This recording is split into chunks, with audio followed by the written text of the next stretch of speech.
Number 6. Pizza Hut.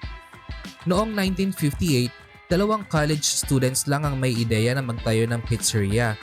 Ginamit nila ang student loan nila para bumili ng gamit at ingredients. Sa Wichita, Kansas, nagsimula ang unang branch ni Dan at Frank Carney. Ang goal lang nila noon, magkaroon ng maliit na negosyo na pwedeng pagkakitaan habang nag-aaral. Hindi nila alam, magiging global icon pala ito. Kilala na ngayon ang Pizza Hut sa stuffed crust, dine-in experience at classic pan pizza. Isa rin sila sa unang fast food brands na nag-focus sa dine-in format. Kumpleto sa red roofs, checkered tablecloths at arcade corner na naging bahagi ng 90s childhood ng maraming bata. Naging aggressive din ang expansion nila.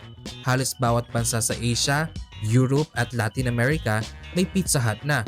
At dahil sa malawak nilang presence at iconic offerings, ang yearly revenue nila ay nasa 1.01 trillion pesos. Sa pera nilang yan, kaya mong bayaran ng buong utang ng ilang developing countries o kaya magpatayo ng halos 35,000 na eskwelahan na tig 30 million ang halaga.